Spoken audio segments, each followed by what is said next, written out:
தமிழகம் மற்றும் புதுச்சேரியில் உள்ள 40 மக்களவை தொகுதிகள் மற்றும் 18 தொகுதி இடைத்தேர்தலுக்கான வேட்புமனு தாக்கல் இன்றுடன் நிறைவடைகிறது. இதுவரை மக்களவை தேர்தலுக்கு 604 பேரும் இடைத்தேர்தலுக்கு 230 பேரும் மனு தாக்கல் செய்துள்ளனர்.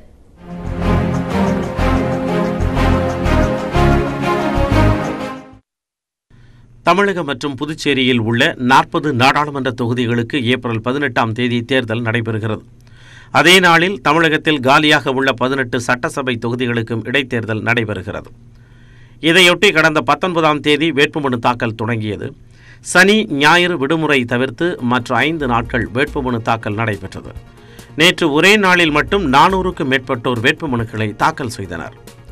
தமிழகத்தில் மக்களவை தொகுதிகளுக்கு இதுவரை 604 பேர் வேட்புமனு தாக்கல் செய்துள்ளனர். இதேபோல் 18 தொகுதி இடைத்தேர்தலுக்கு 230 பேர் வேட்புமனு தாக்கல் செய்துள்ளனர். மனு தாக்கல் இன்றுடன் நிறைவடையும் நிலையில் மனுக்கள் மீதான பரிசீலனை நாளை நடைபெறவுள்ளது. பரிசீலனையின் பொழுது உரிய ஆவணங்கள் இல்லாத மனுக்கள் தள்ளுபடி செய்யப்படும். 29ஆம் தேதி மாலை 3 மணி வரை வேட்பு மனுக்களை வாபஸ் பெறலாம். அன்று மாலை 5 மணி அளவில் 39 மக்களவை தொகுதி 18 சட்டமன்ற தொகுதிகளுக்கான இறுதி வேட்பாளர் பட்டியல் வெளியிடப்படும். இதனிடையே நேற்று முக்கிய கட்சிகளின் வேட்பாளர்கள் தங்களது வேட்பு மனுக்களை தாக்கல் செய்தனர். முதன்முறையாக தூத்துக்குடி மக்களவை தொகுதியில் திமுக சார்பில் களமிறங்கும் கனிமொழி மேளதாளம் முழங்க ஊர்வலமாக சென்று வேட்புமனுவை தாக்கல் செய்தார். தூத்துக்குடி முன்னேறுவதற்காக தொழில் வளர்ச்சி இங்கே பெருகுவதற்கான என்னால் அத்தனை முயற்சிகளையும் வெற்றி பெற்ற பிறகு நான் நிச்சயமாக மேற்கொள்வேன். முன்னதாக வேட்பு மனுவோடு இணைக்க வேண்டிய முக்கிய ஆவணத்தை வாகனத்திலேயே வைத்துவிட்டு வந்ததால் அந்த ஆவணத்தை கொண்டு வரும் வரை கனிமொழி அலுவலகத்திலேயே காத்திருக்கும் நிலை ஏற்பட்டது. அதே தொகுதியில் பாஜக சார்பில் களமிறங்கும் தமிழக பாஜக தலைவர் தமிழிசை சவுந்தரராஜன் கூட்டணி கட்சியினரின் அமோக வரவேற்புடன் ஆட்டம் பாட்டத்துடன் சென்று தேர்தல் அலுவலர் சந்தீப் நந்தூரியிடம் வேட்புமனு தாக்கல் செய்தார். எல்லாரும் இணைந்து இருக்கிறோம், உறுதியாக இருக்கிறோம், உறுதியான கூட்டணியாக இருக்கிறோம்.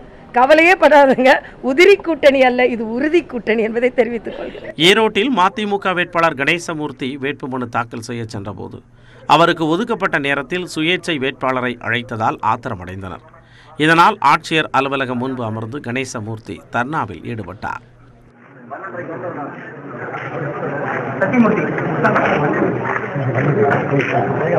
இதேபோல் கரூர் தொகுதிக்கான காங்கிரஸ் வேட்பாளர் ஜோதிமணிக்கு ஒதுக்கப்பட்ட நேரத்தில் மற்றொரு வேட்பாளரை அனுமதித்ததால் பதற்றம் நிலவியது. அண்மையில் திமுகவில் இணைந்த செந்தில் பாலாஜி உள்ளிட்டோர் காவல்துறையுடன் கடுமையான வாக்குவாதத்தில் ஈடுபட்டனர்.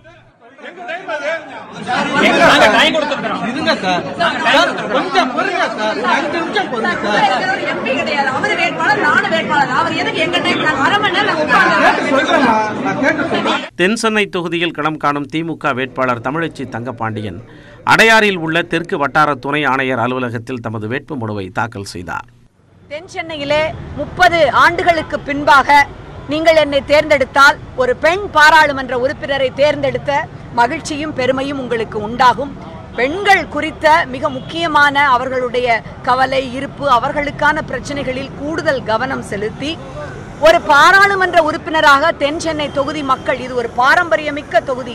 தென்காசி தனி தொகுதியில் களமிறங்கும் புதிய தமிழகம் கட்சித் தலைவர் கிருஷ்ணசாமி இரட்டை இலை சின்னத்தில் போட்டியிடுவதாக வேட்புமனுவை தாக்கல் செய்தார். தனி சின்னத்தில்தான் போட்டியிடுவோம் என கூறி வந்த அவர் கூட்டணி கட்சிகளின் கோரிக்கையை ஏற்று இந்த முடிவு எடுத்திருப்பதாக கூறினார். தேசிய ஜனநாயக கூட்டணியினுடைய முடிவு, ஒரு கூட்டணிங்கிற போது அந்த கூட்டணியுடைய முடிவின்படி நான் இன்று இரட்டை இலை சின்னத்தில் போட்டியிடுகிறேன். இதனிடையே குக்கர் சின்னம் தொடர்பான வழக்கில் இன்று தீர்ப்பு வெளியாக வாய்ப்பு இருப்பதால் அம்மா மக்கள் முன்னேற்ற கழகத்தினர் இன்று பிற்பகலில் வேட்புமனுவை தாக்கல் செய்ய உள்ளனர்.